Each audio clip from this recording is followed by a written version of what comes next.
Hola, buenos días o buenas tardes a todos.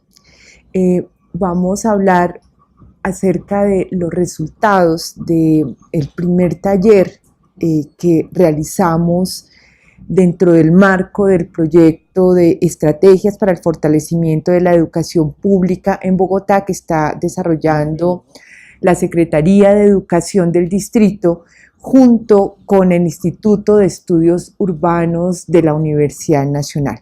Dentro de este gran proyecto hay una estrategia que está dirigida a apoyar la implementación de la ruta de acceso y permanencia escolar, y allí se inscribe una propuesta específica de poder plantear una estrategia itinerante con expertos en las instituciones educativas para desarrollar una serie de talleres que aborden los temas de deserción, con un énfasis en algunas de las líneas temáticas que fueron priorizadas por las instituciones, por la escuela, por la secretaría. Desde Eureka Educativa tuvimos el reto de trabajar con los maestros y maestras de aproximadamente 70 instituciones educativas del distrito y trabajar alrededor de dos líneas temáticas en especial. Una que es el tema de la convivencia escolar y la relación que existe entre deserción de los estudiantes del sistema educativo y los problemas relacionados con la convivencia, con la violencia escolar. La segunda línea es el tema de la pertinencia de la institución educativa, y allí nos pusimos como reto poder revisar cuáles son estas situaciones, cuáles son los problemas que están enfrentando las instituciones educativas al momento de mantener y que los chicos y las chicas permanezcan, y que están relacionadas con qué tan pertinente es la institución educativa para ellos dentro de las escuelas. Estamos realizando 3 talleres entre el 17 de agosto y el 1 de septiembre. Desarrollamos la primera ronda de talleres. Los talleres en su conjunto tienen 2 objetivos específicos. Uno de ellos es poder brindarle una serie de herramientas a los maestros, herramientas de tipo metodológico, herramientas de tipo conceptual que les permitan problematizar la noción de deserción, poder entender qué sucede con esta deserción y cuáles son las relaciones que se establecen entre temas de convivencia y la relación entre deserción y temas de pertinencia escolar.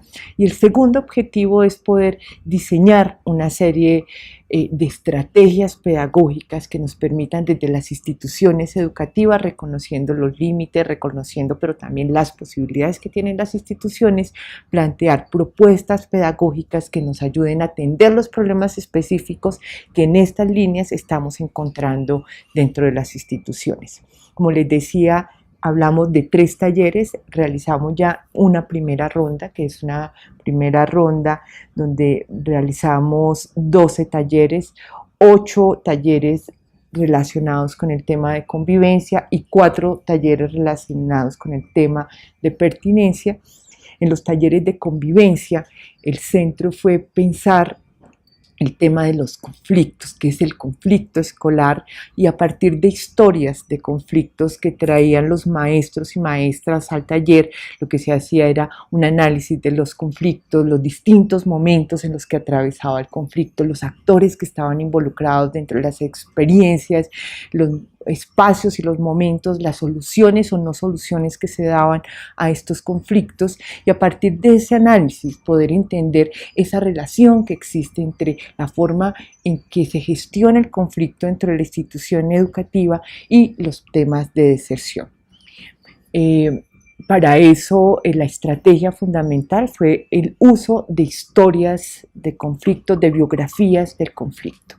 En los talleres que estaban dedicados al tema de pertinencia y cómo la pertinencia se relaciona con la permanencia de los chicos en las instituciones educativas y con los problemas de deserción, y que denominamos talleres de movilización, aquí lo que nos interesaba era revisar a partir también de historias de deserciones de los chicos de las instituciones educativas, cómo era que se establecía esa relación entre la institución educativa y el contexto en la cual se encuentra ubicada. Para eso recurrimos como estrategia al uso de cartografías sociales durante los talleres dedicados al tema del análisis de pertinencia. Los maestros y maestras asistentes realizaron cartografías donde ubicaban su institución educativa y la ponían en relación con lo que estaba sucediendo con el contexto. Ahora en el segundo fragmento de este video lo que vamos a contarles, vamos a hablar con Rodrigo Parra, es qué es lo que sucedió, cuáles fueron los elementos que encontramos. Este primer taller es un taller que para nosotros es muy importante porque a partir de aquí se construyen las bases, los elementos fundamentales que nos van a permitir empezar a plantear propuestas y alternativas de tipo pedagógico que desde las escuelas estén respondiendo a los problemas que los maestros y maestras identifican dentro del proceso.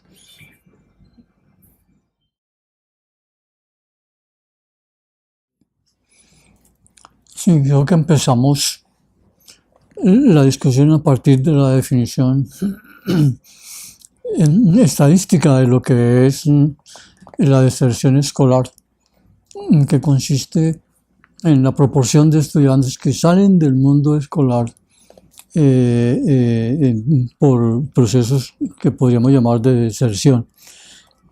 Eso le da a uno un índice, un indicador que mide la gravedad del problema, el tamaño del problema, más bien.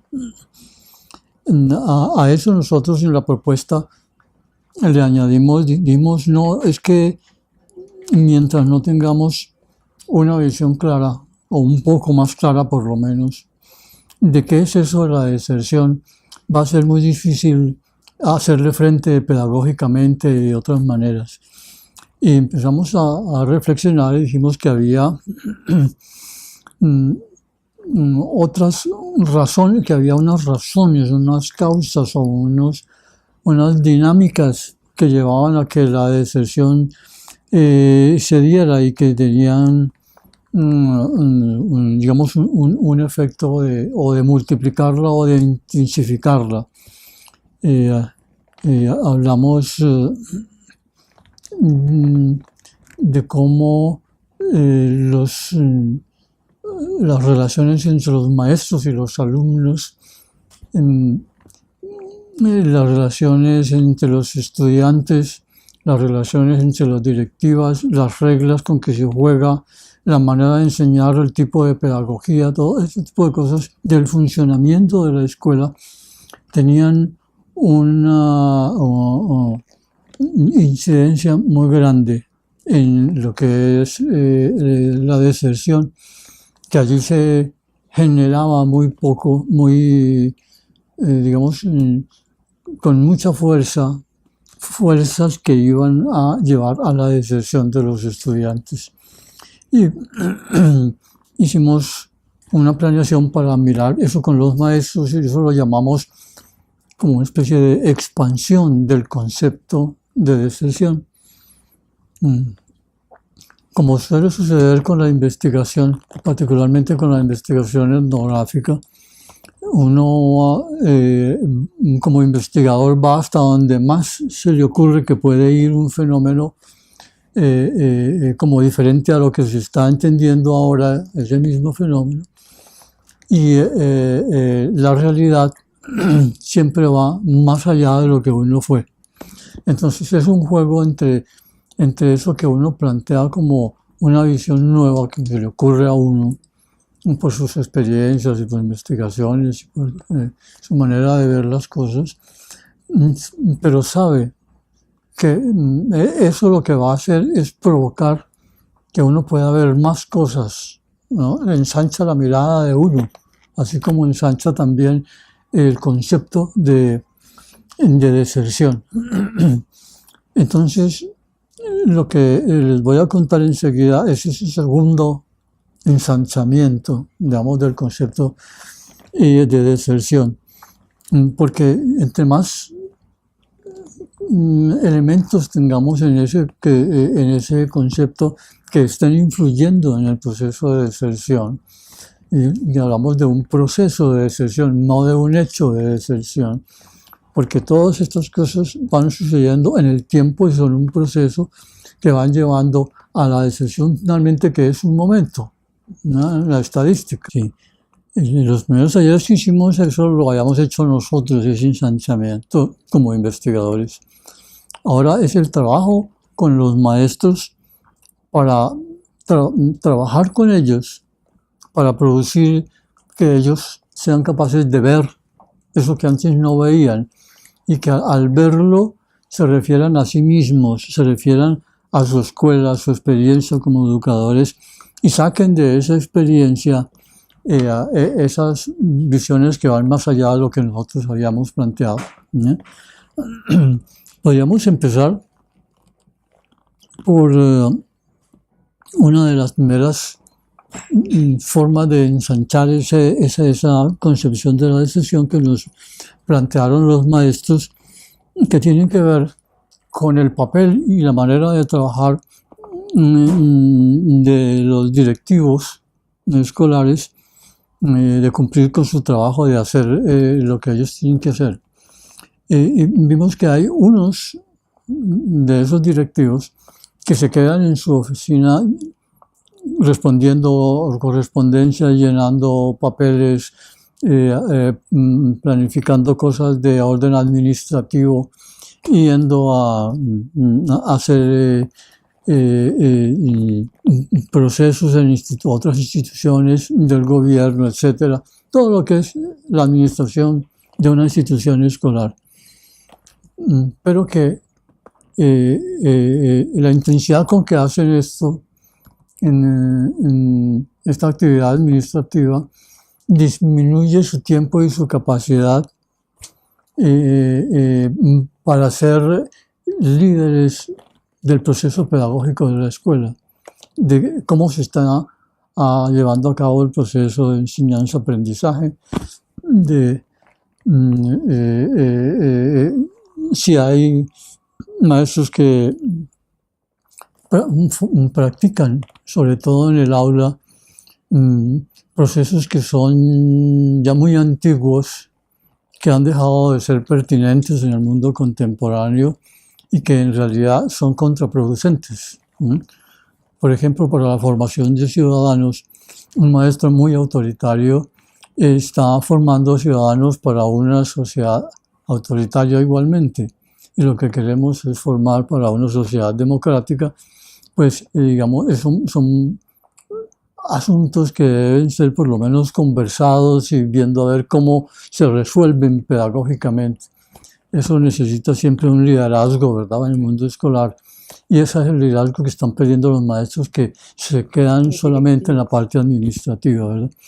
Varios maestros y otras personas han hablado de ese fenómeno, ¿no?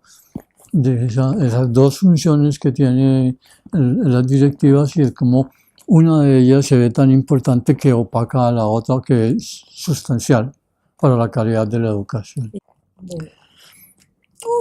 Hay otro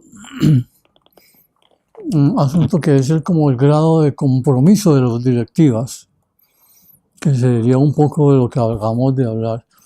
Hay directivas que tienen un compromiso también más complejo con el mundo escolar, que incluye no solamente los estudiantes y lo que refiere a la institución escolar, sino la comunidad en la cual está la escuela, que tiene sus características, están influyendo en el desarrollo de la actividad en la vida, en la escuela. Y hay directivos que se quedan también en la escuela y no van a mirar el mundo para el cual están trabajando, cuyos hijos están formando, ¿verdad? ¿Qué requieren ellos? ¿Qué necesitan? Cosas habría que hablar con ellos, qué cosas combinar con ellos, qué cosas planear con ellos. Y ese desconocimiento pues también genera encuentros, desuniones y problemas que pueden llevar a la deserción. Pero no son la mayoría de los directivos los que hacen eso. la mayoría sí se conectan con las comunidades y buscan hablar con las comunidades, reuniones con los padres, proyectos con las comunidades y los niños, propuestas, escuchan las propuestas de la familia, ¿verdad? Para ver la escuela de qué manera puede participar y cómo la familia también, etc. Una de esas, una maestra que hace este tipo de trabajo con la comunidad, nos contó la siguiente historia que es muy interesante también, de un estudiante con un grado de excelencia en la escuela que estudió desde los primeros años de la escuela primaria hasta el último año de la escuela del bachillerato, del nivel escolar de secundaria. Siempre con excelentes resultados, siempre con mucha participación, con mucha colaboración, con mucha crítica para mejorar cosas, con propuestas, muy, como se dice ahora, muy proactivo.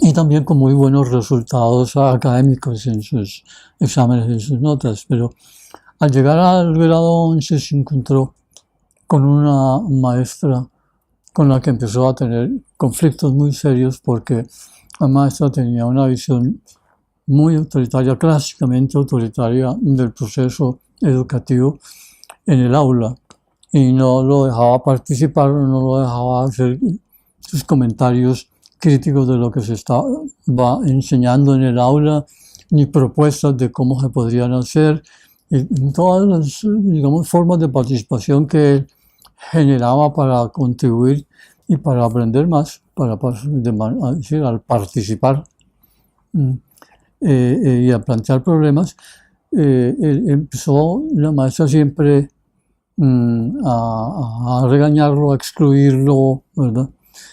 Hasta que el niño dijo que él no tenía nada que hacer en una escuela que no lo dejaba participar, y en que él no podía proponer cosas y no podía criticar cosas, y se salió de la escuela. Y después él validó su último año escolar y presentó las pruebas saber en el ICFES. Y un día le llegó a la rectora de la institución de la cual se había salido una llamada del ICFES y le dijeron: la felicitamos por este estudiante que ha tenido un resultado excelente en las pruebas saber, es uno de los mejores resultados de Bogotá, el mejor resultado de su localidad. Y entonces, bueno, le estamos enviando unas cartas de felicitación a la institución y todo esto. La institución tuvo que decir, pues, que el niño ya no estaba en la escuela, que se había salido y que tal cosa. Esta profesora, esta rectora de la institución de la que el niño se salió, a ella le dolió mucho y fue muy crítica de esa situación de la salida del niño, y le dio un nombre a lo que había sucedido, que es un nombre tremendo, que es muerte pedagógica. Al niño se había salido, había tenido un proceso de deserción del mundo escolar, por lo que ella llamaba muerte pedagógica, es decir, una pedagogía que lo excluía, etcétera, etcétera, ¿verdad?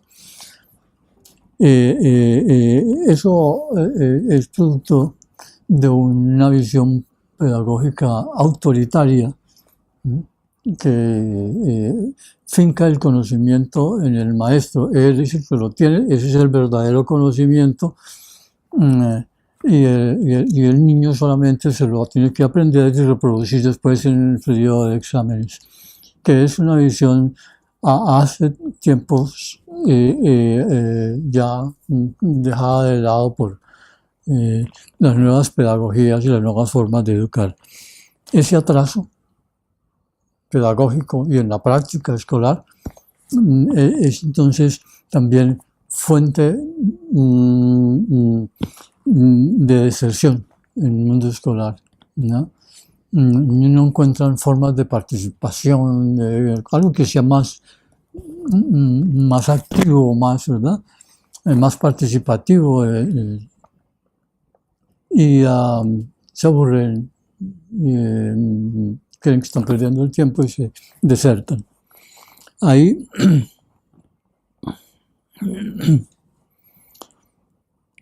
también otro elemento muy interesante, que es la ruta de atención y los protocolos de la ley de convivencia escolar.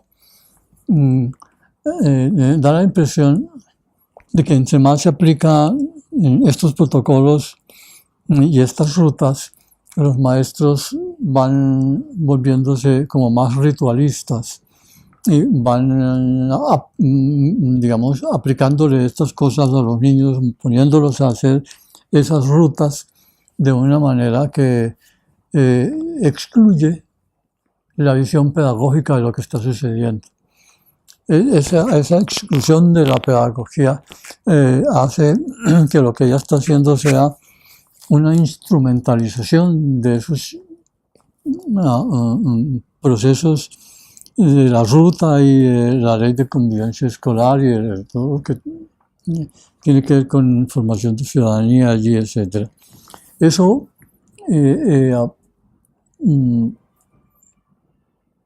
es una pérdida muy grande para la práctica pedagógica del maestro o para la práctica escolar, digamos, porque lleva a que el maestro olvide lo que es su saber central, su saber profesional, que es la pedagogía, para ver cómo le está yendo al niño, cómo está respondiendo, cómo está comprendiendo, cómo está avanzando, cómo se comporta, cómo siente como ser humano lo que le está sucediendo en el mundo escolar, ¿no? Todas esas cosas se pierden allí, ¿no? Y el maestro deja de ser maestro y se convierte en un ser que aplica unos instrumentos, entonces instrumentaliza su trabajo, ¿no? Instrumentaliza esos documentos que le mandaron para que él siga también y los vuelve una cosa mecánica. Se pierde el centro de la educación desde el punto de vista del trabajo del maestro, que es su visión pedagógica, ¿no? Que es más globalizante, que incluye muchos más aspectos de la vida real.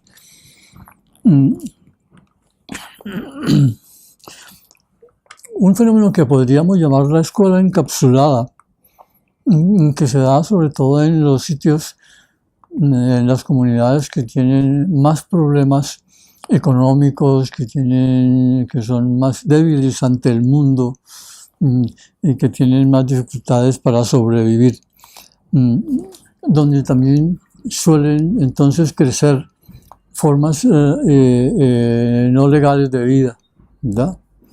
Donde puede haber más violencia. Cuando la escuela está situada en un espacio así, los maestros tienden a defenderse de ese mundo, a excluirse de ese mundo, a meterse dentro de un espacio súper protegido y salir de allí hacia sus casas o hacia otro tipo de actividades sin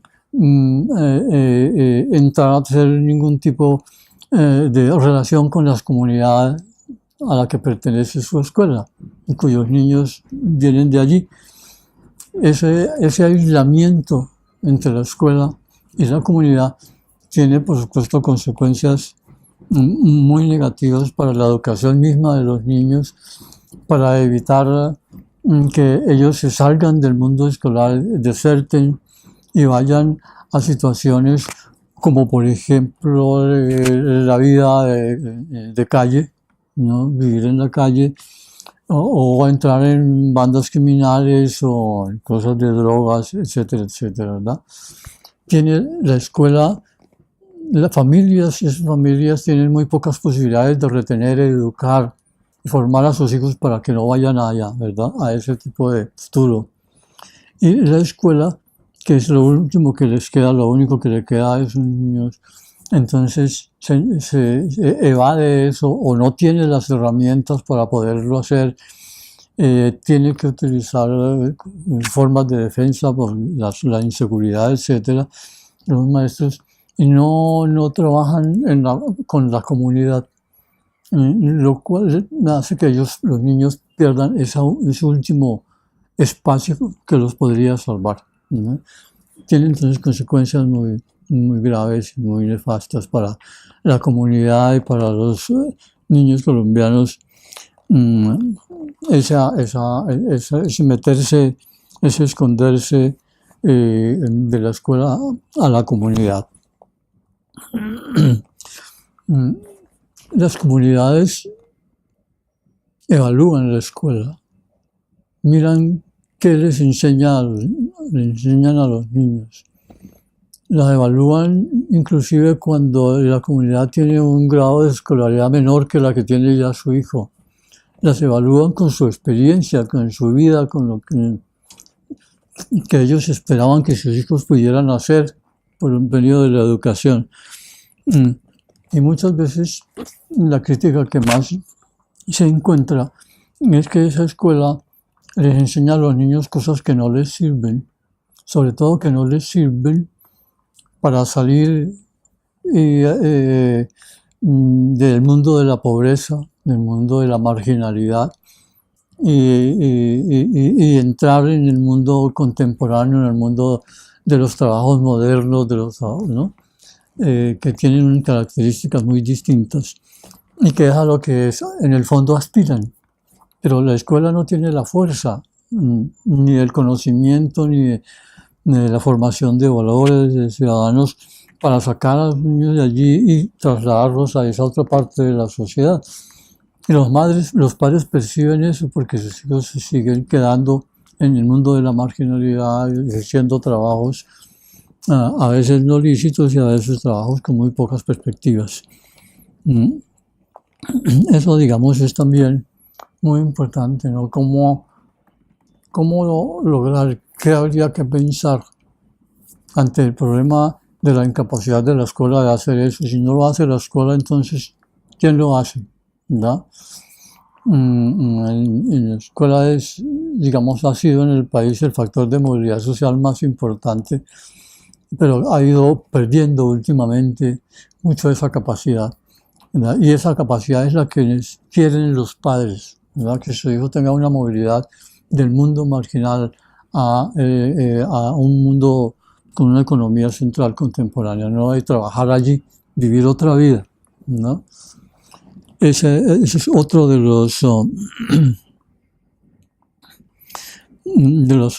las quejas de los padres, ¿verdad? Sobre lo que hace la escuela, porque como vemos esa situación facilita o prohija también que los niños deserten del mundo escolar y desertan mucho porque no ven que eso les da un futuro. Digamos que estos son algunas de las cosas que hemos visto en todo el proceso de trabajo en los talleres con los maestros, que nos llevan a pensar que tenemos que seguir minando otros elementos, otras situaciones que vienen tanto de la comunidad como de la escuela misma, como de las instituciones que van allá a trabajar en el mundo escolar, para mirar dónde están los focos de los que sale la fuerza de la expulsión de los niños del mundo escolar, ¿verdad? Que los lleva a desertar. ¿Y cómo pasan esas fuerzas a través de la escuela? ¿Cómo la escuela podría participar en las fuerzas que entran, redireccionarlas, cambiarles el sentido, etcétera, y utilizar ese mundo, esa vida que cruza la escuela, no para sacar a los niños de la escuela, sino para que ellos se mantengan allí, no porque sí, sino porque la escuela va al mismo tiempo generando, al ver todos estos elementos que la están cruzando y que pueden influir de una u otra forma, va generando mejoras en la calidad que llevan a retener a los niños, porque posiblemente también van a beneficiar posteriormente en su vida económica, en su vida social a los niños de una manera más activa, más positiva y más fuerte.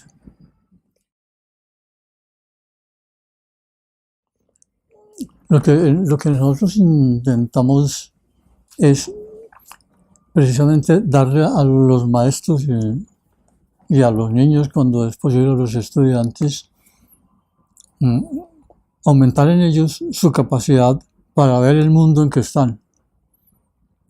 Tal vez lo que es más difícil es comprender el mundo en que uno está, es poderlo mirar con otros ojos, mirarlo desde otro lado, ¿no? Mirar la complejidad de sus problemas y no verlo de una manera muy sencilla, así, ¿verdad? Que siempre deja la mayor parte del problema por fuera. Es enseñarles a cómo ver y a cómo escuchar su mundo, para que al hacer esas dos cosas puedan verlo de manera diferente de como lo están viendo con la costumbre y el no mirar y el no escuchar. Mirar y escuchar son dos herramientas de las ciencias sociales, por ejemplo, fundamentales, ¿verdad? Que después adquieren nombres sofisticados, pero en el fondo es eso. Y eso es lo que intentamos darles a ellos, a los maestros, a los directivos, a los estudiantes, para que ellos comprendan el mundo en que están viviendo y puedan comprender también como extensión el mundo en que viven por fuera de la escuela, ver cosas de ese mundo, para ver ellos cómo están allí, cómo ese mundo los influye, los apabulla o los ayuda. Y al comprender mejor el mundo, al poderlo observar, los maestros pueden también pensar en cómo entonces mejorar eso que ellos están haciendo de una manera que tal vez no conduce a que el niño se quede, sino a que se salga del mundo escolar.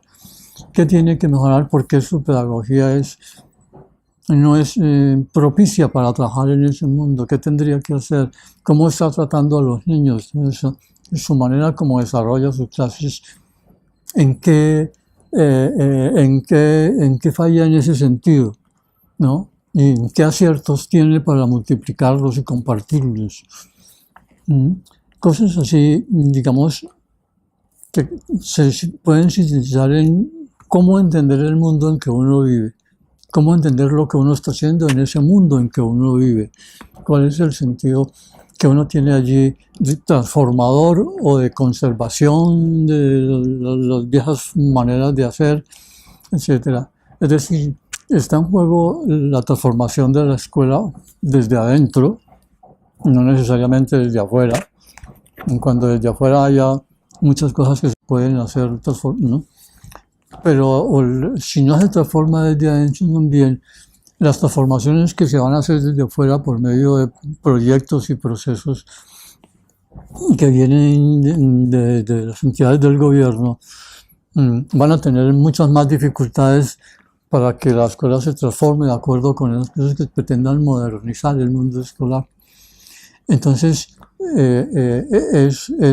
digamos, como hacer más apto el sujeto escolar, pues la globalidad de la escuela, para la transformación, para los cambios, para ver cómo lo que está sucediendo en el mundo nos afecta y qué cosas tenemos que tomar de allí, a qué cosas resistirnos allí. Es estar conscientes de en qué mundo estamos viviendo para participar en el cambio, en la transformación y en el mejoramiento de ese mundo. Estamos invitando a los maestros y maestras de las instituciones educativas, por un lado los que nos acompañaron en la primera ronda de talleres, pero también a nuevos maestros y maestras que se quieran unir para que nos acompañen en el taller 2. Este taller 2 está dirigido fundamentalmente a la construcción de propuestas pedagógicas que permitan responder desde temas de convivencia y temas de pertinencia de la institución educativa a estos problemas que estamos identificando y que hemos encontrado de manera conjunta con los maestros durante el primer ejercicio que realizamos en agosto. La metodología que vamos a utilizar dentro de estos talleres es el Design Thinking, el pensamiento de diseño. Es una metodología que está enfocada en la producción de propuestas, en la realización de prototipos, en poder además generar propuestas centradas en los problemas y estar pensando en aquellos quienes van a ser los usuarios fundamentales de este proceso, que son los niños, las niñas y las jóvenes de nuestras instituciones educativas. Los esperamos a partir del próximo 25 de septiembre.